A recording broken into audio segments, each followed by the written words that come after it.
All right, welcome Nick Terrone from Healthy With Hemp. Thanks for joining me today. You're welcome.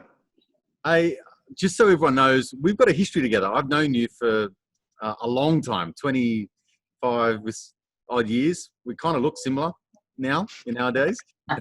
Yeah.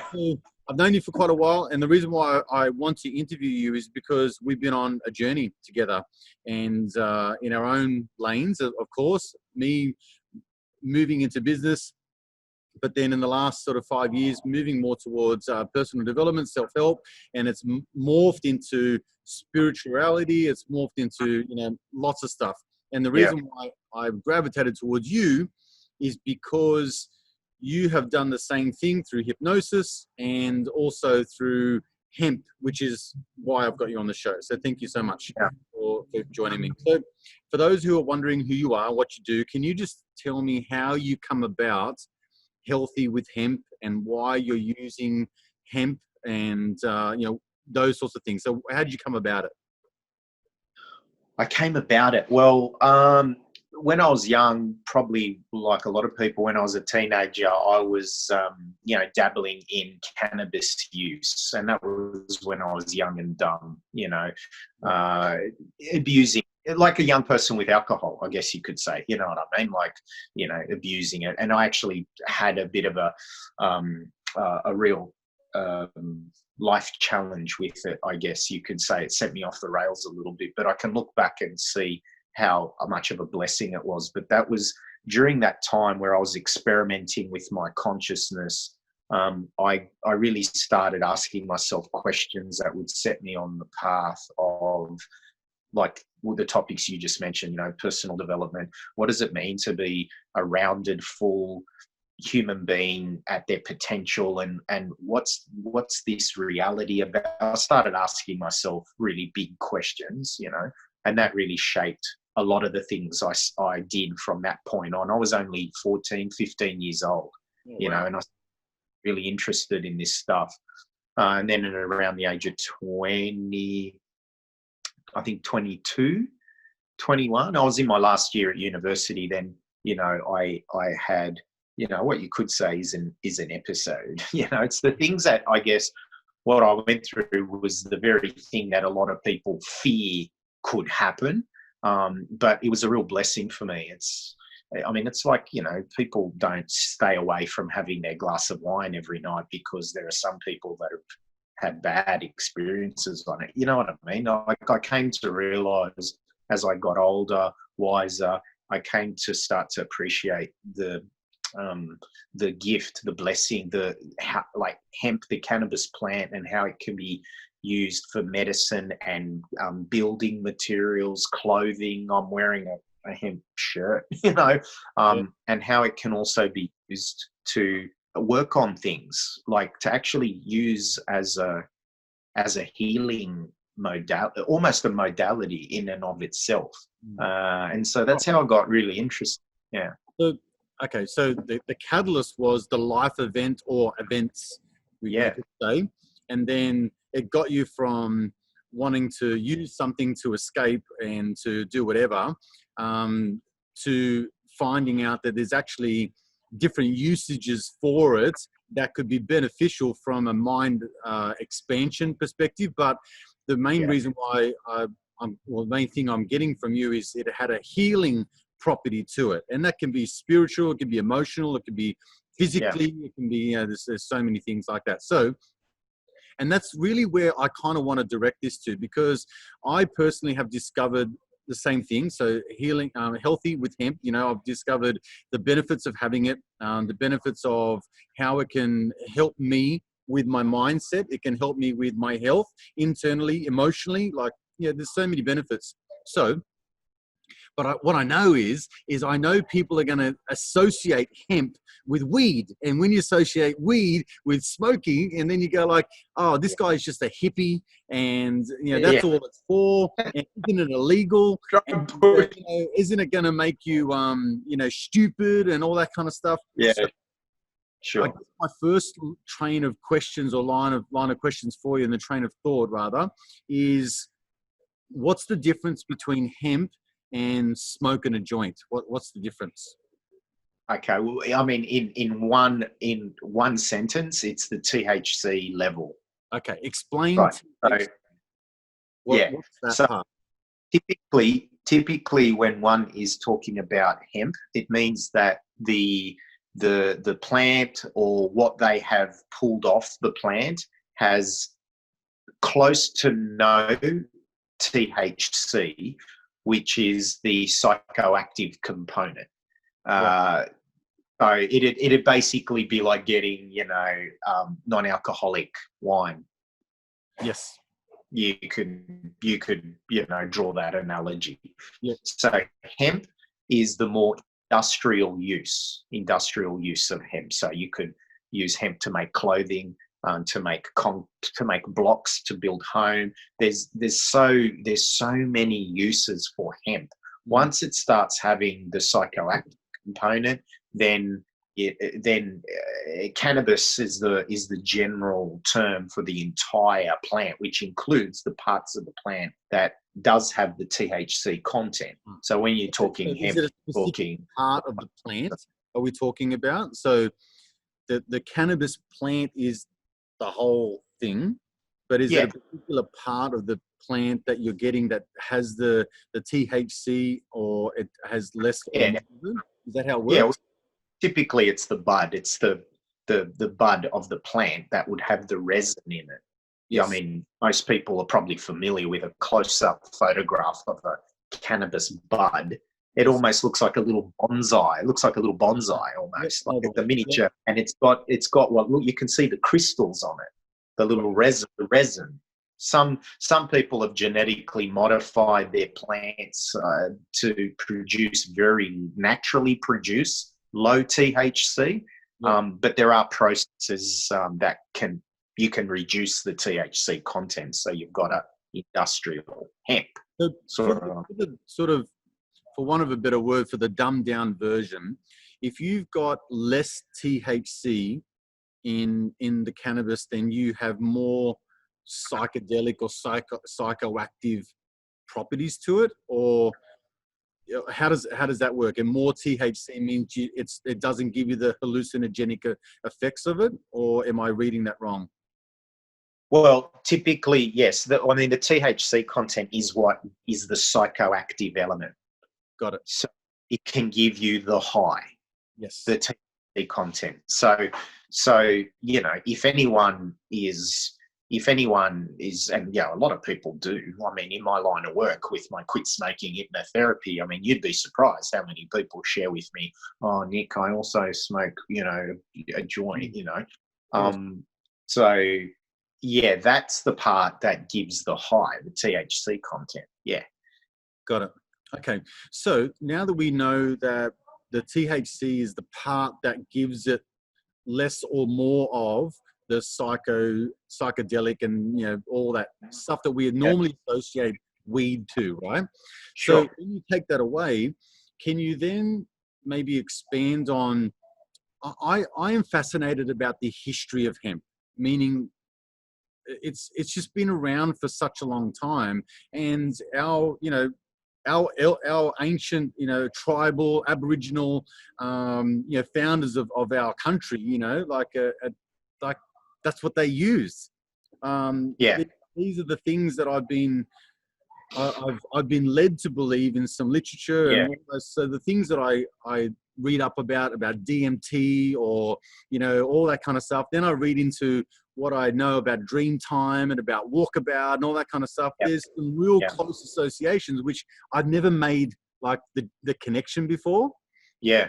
But then when you look into medicinal marijuana or just marijuana and the hemp as a plant, it's been around forever. And up until the 1900s, early 1900s, doctors were able to prescribe it as a medicinal use. And so it kind of, you could say Big Pharma got in and figured out how to make alternative uses out of their drugs. And then all of a sudden that got pushed by the wayside because like it's a plant. You could just grow in your backyard, or, you know what I mean? It doesn't have the same monetary value, I guess, is what my impression of it. So where was I going with this? The healing properties of it. Can you give me your perspective of where it's been used in the past and how was it used, and how is that being lost in the medical industry? Well, gee, that's a tough thing to answer very short, because it depends how far down the rabbit hole you want to go. Well, give me a succinct version of it, just so we can cut to the chase, because I feel like this is going to go forever if we keep going down the rabbit hole, as you say. But yeah. I mean, really, one needs to first understand that before there was the word drug,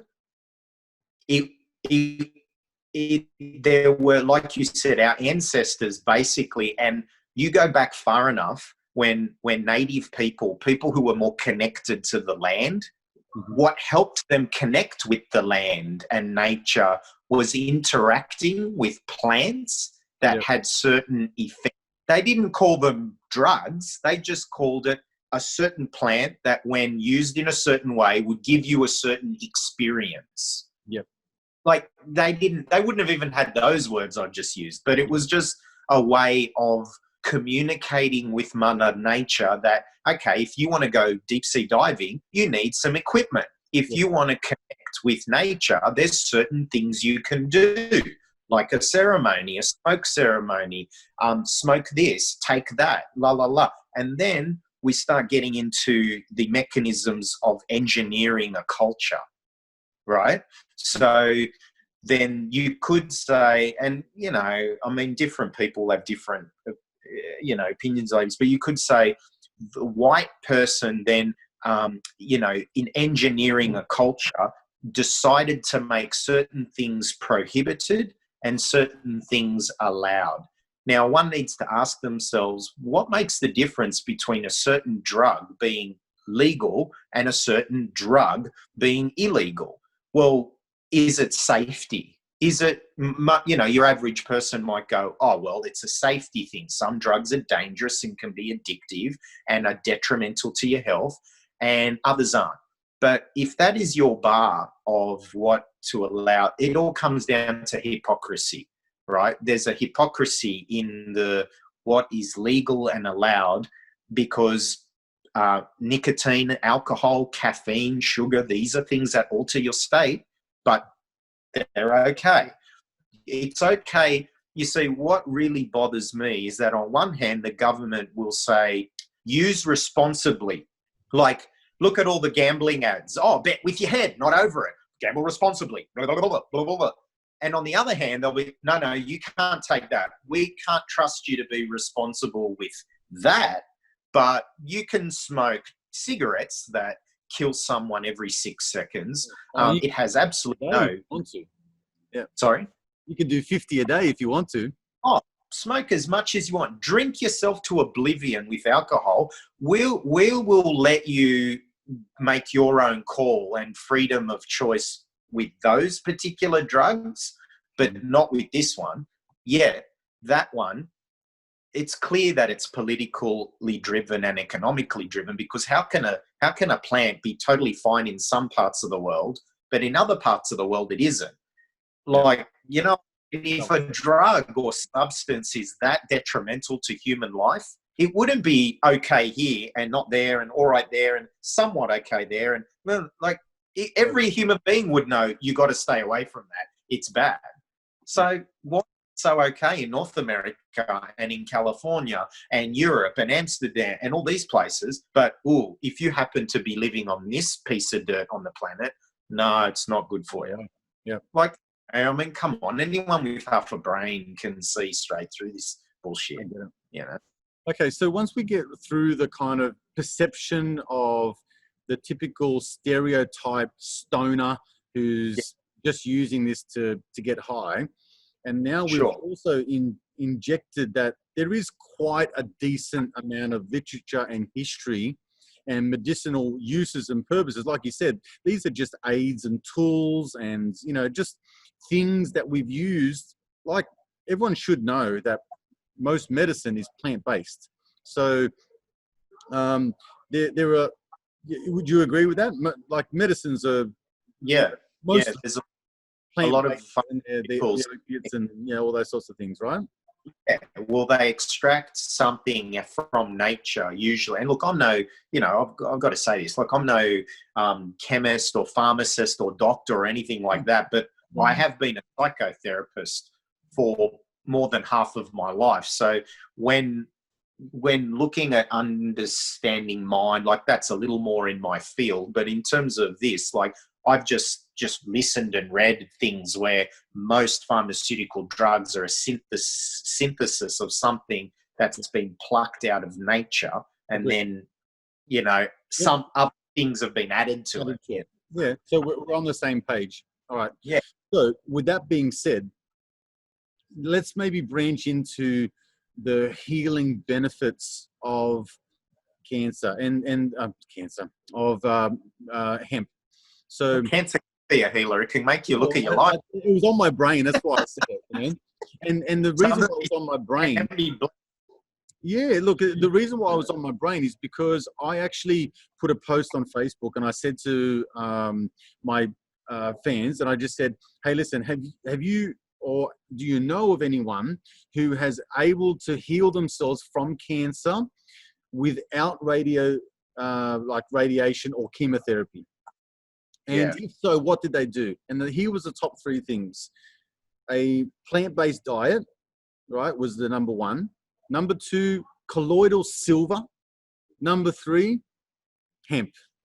Right? They were the top 3 things, and there was about 80 responses in the whole lot, right? And so when I picked out, what are what's the trends here? What's coming up the most? Those are those 3 things. And so I'm like, I've been following or getting into more plant-based diets for quite a while now.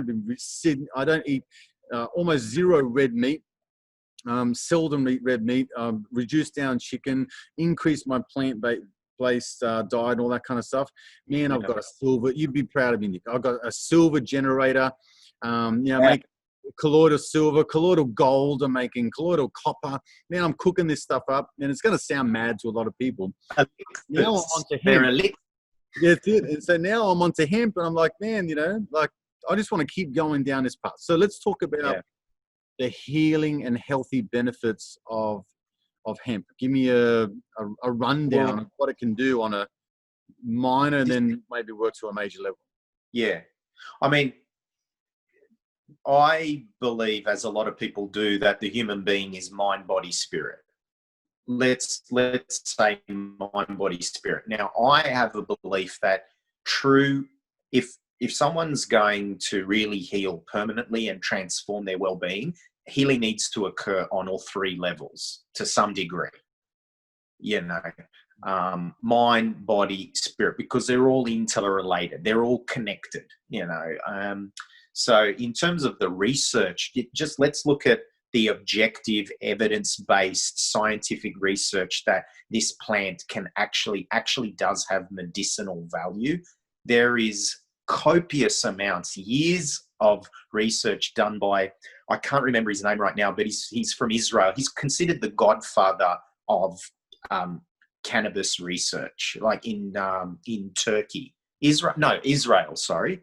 If anyone were to Google Israeli scientist cannabis research, he's been researching this stuff for years. So the fact that if you're going to research something that is classed an illegal, illicit drug, it really restricts your research ability because it's illegal, and that's one of the silly, ridiculous things that keeps cannabis a legal substance, is that for something to be considered illegal, it's got to be deemed as having no medicinal value, and it can be highly addictive.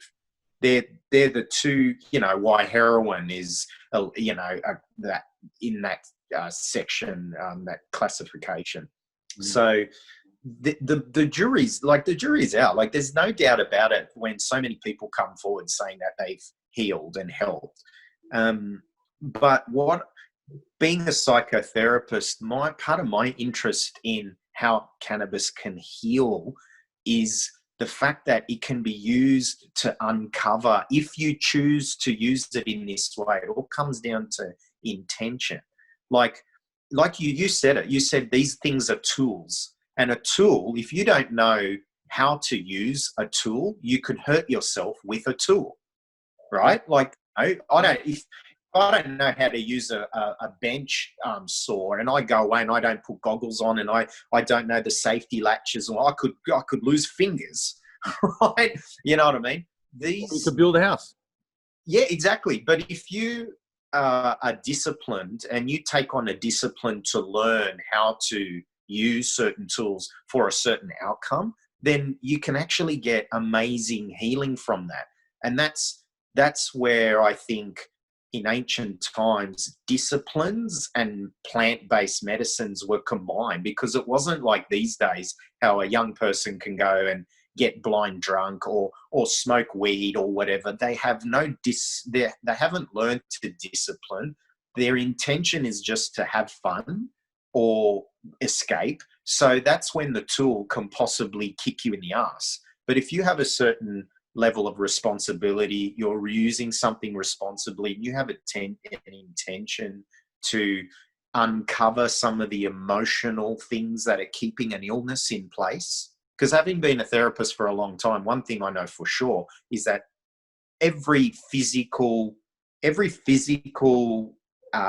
illness, cancer, whatever, it has an emotional component to it, a deep emotional, psychological component that is helping to keep that illness in place.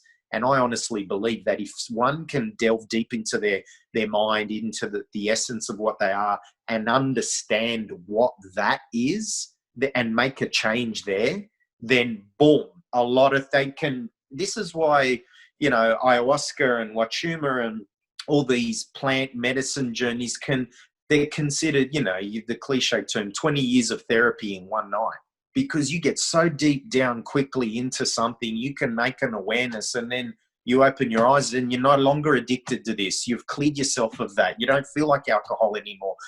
Like, you know what I mean? Like, I do. There's so many tests. And I encourage everyone listening to this to actually go and Google the use of psychedelics and mushrooms and all sorts of stuff to do with mental health.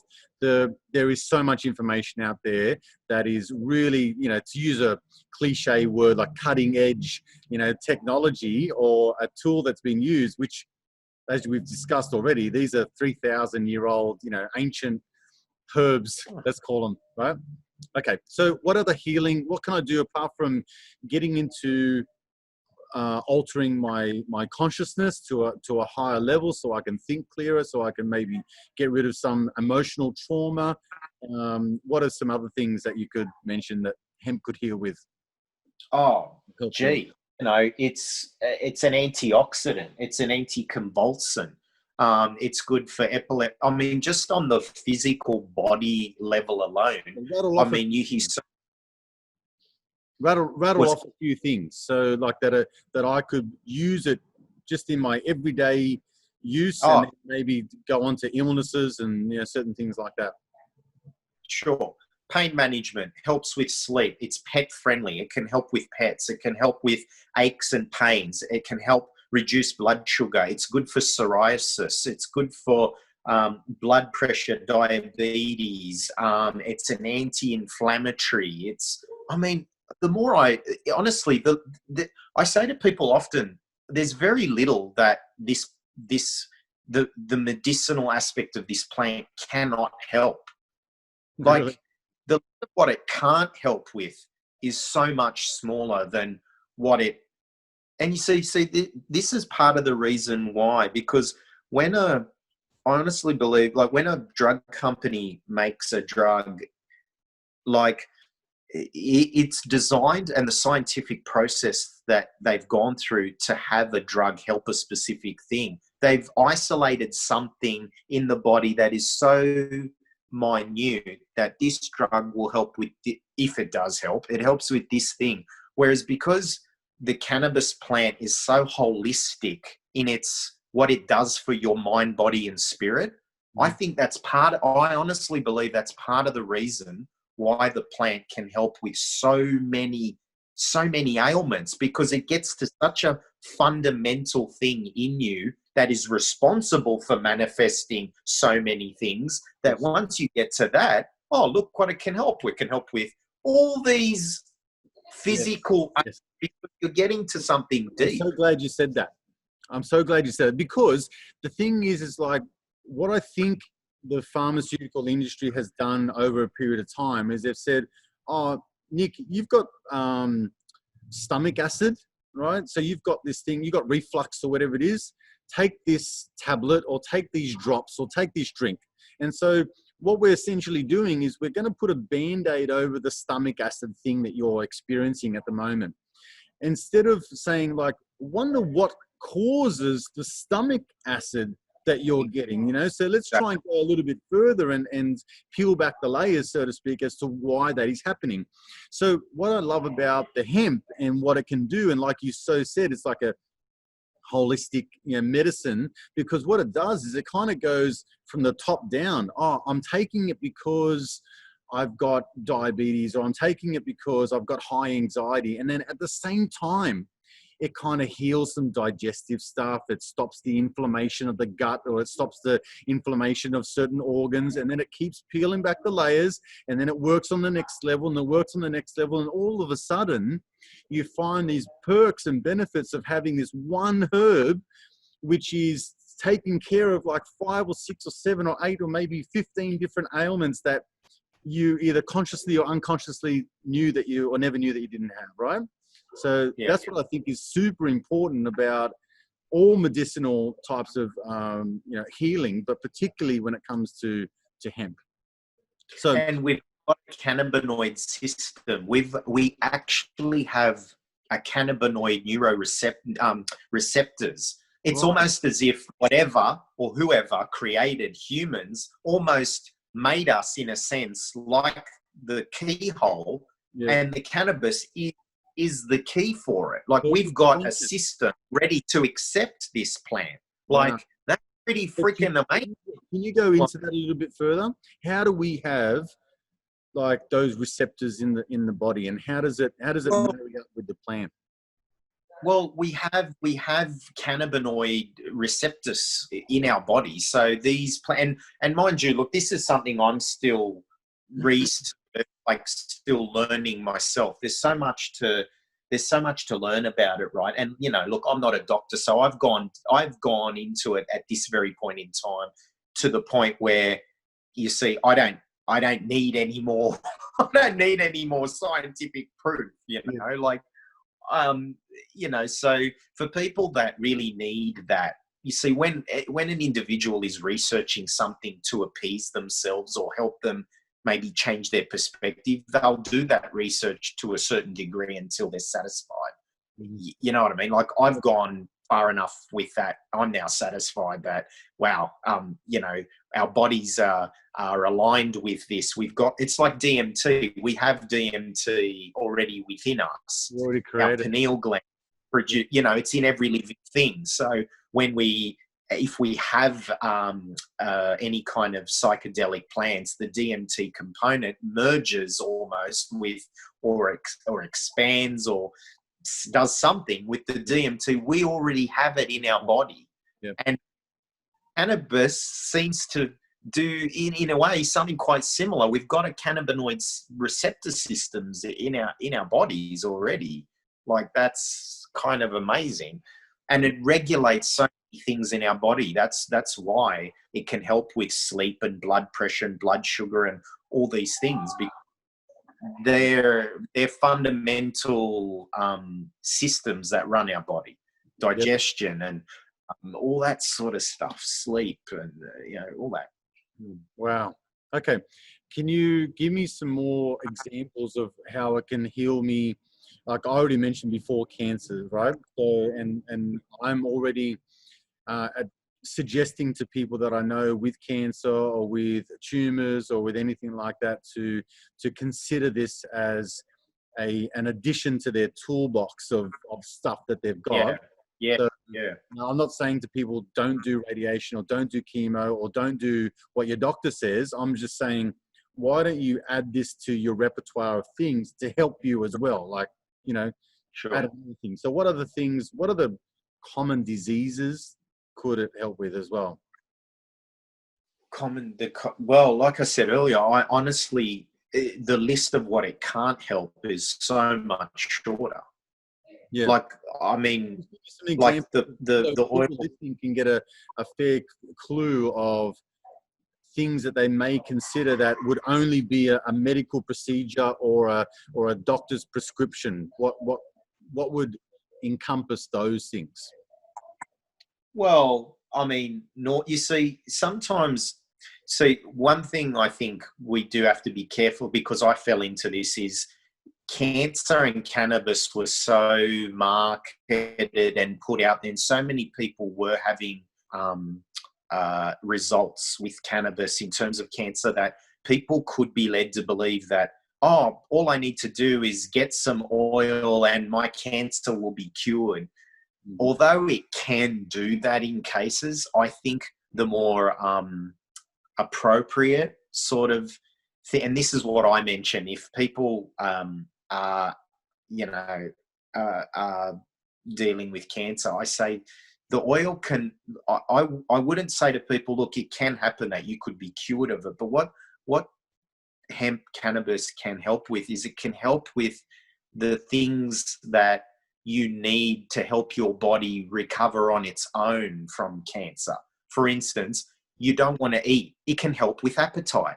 Like having a healthy, anyone knows, like I've watched a few of my aunties, uncles pass away very quick in the last few years.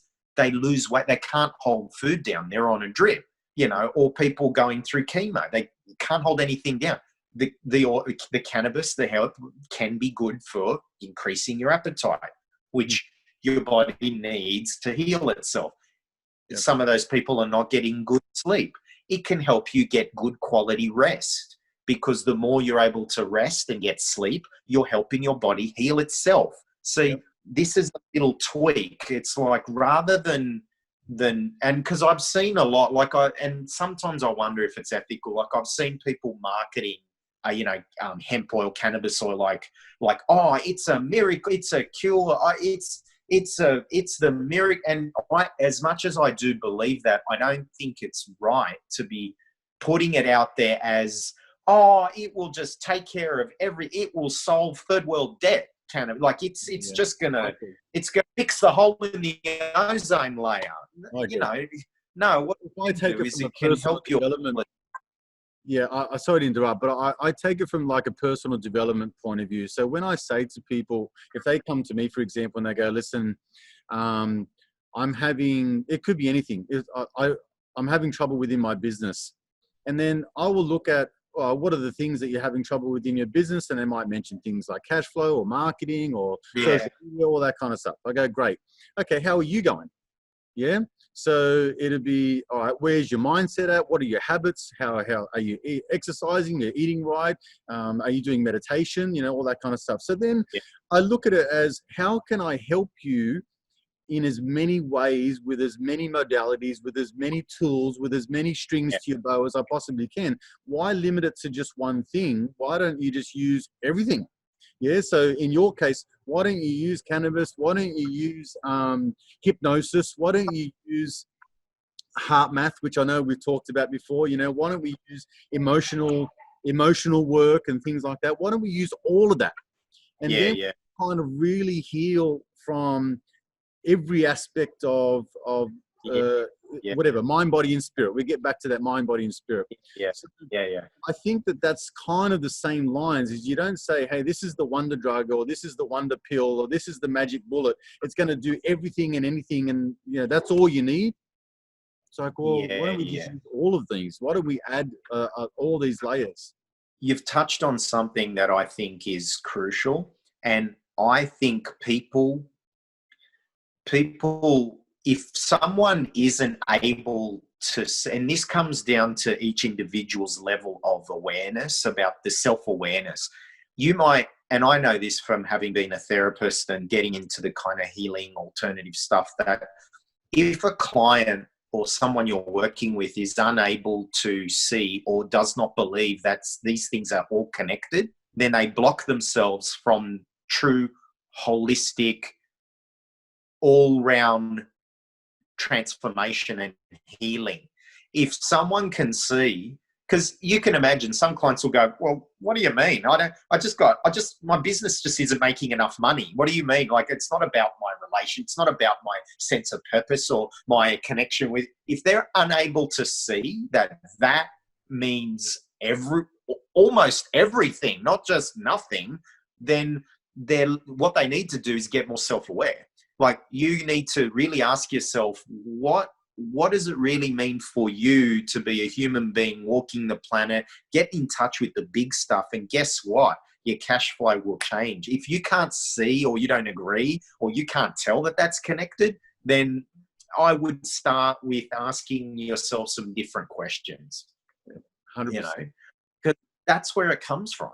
You know, people need to understand that what they're coming in with, the problem isn't really the problem. There's something that's going on. Okay. All right. So I guess there would probably be another question that people might have in their mind is like, what can go wrong with this? You know, can I overdose on it? Can I take too much? Is it going to affect my work?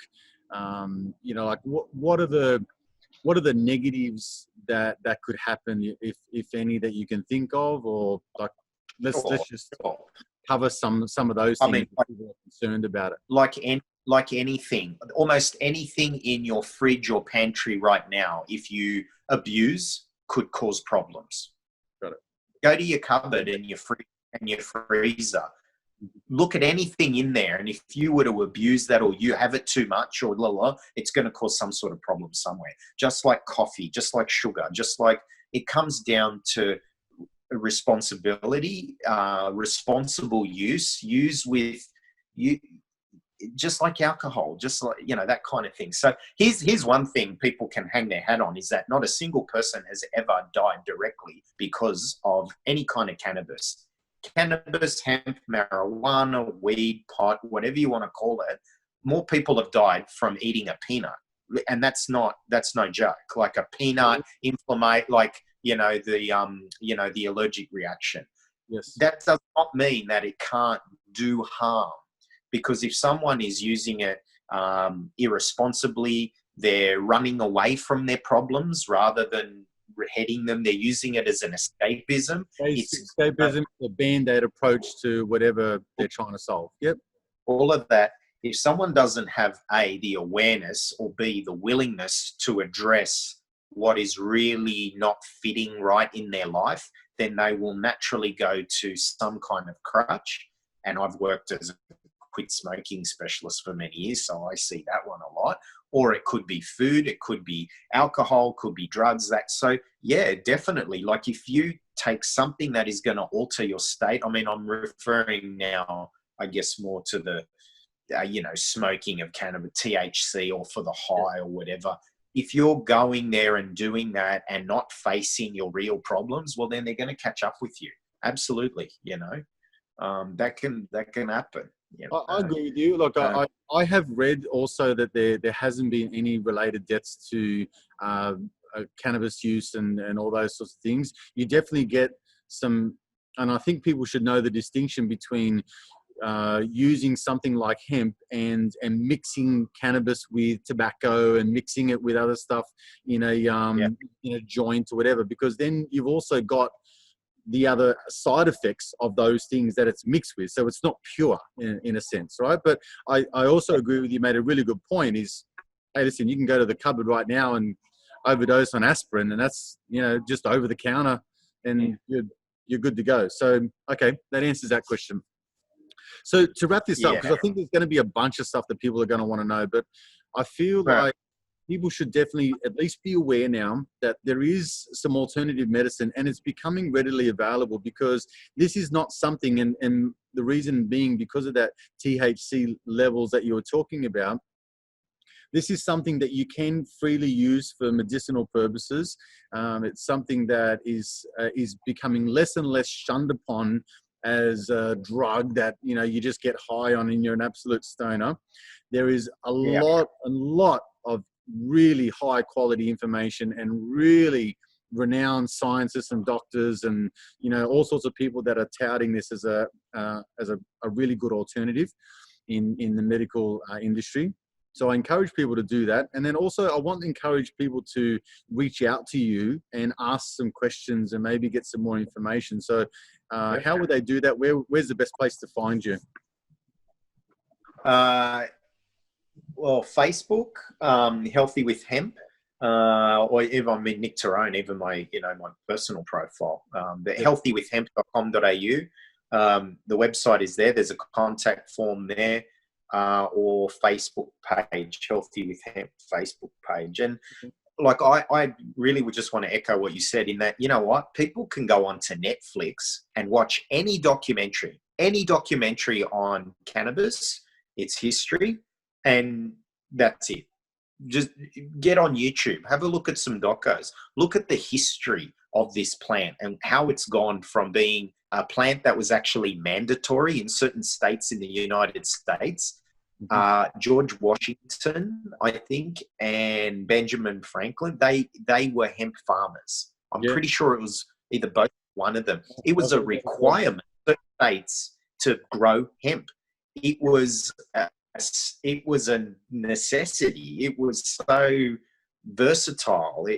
Oh my God! Like it's do some research. Look at the history. Don't earlier about that doctor in Israel or whatever. I think if you go to Israel, almost every GP has the ability to give you a script for medicinal marijuana. So it's something that I think we've been put in a little bit of a shell here, a bit of a bubble, and there are other countries that are really forging ahead with something that, like, let's be honest, or let's at least reiterate, it's a goddamn plant, right? So like, I understand that there's certain plants you shouldn't go near, but it grows out of the ground, like it's nature at its purest form, right? If I'm not free, if I want to take something into my body, then I should be free and able to do that. Like, you know what I mean? I mean, it goes deep. It's like, if I'm not free, if I want to swallow a whole bunch of rat poison under the sink, that should be there's no one's going to be, there's going to be no other victim to that other than me. Yes. Right? If I'm stupid enough to do that and I go and do that, I should be allowed to do that.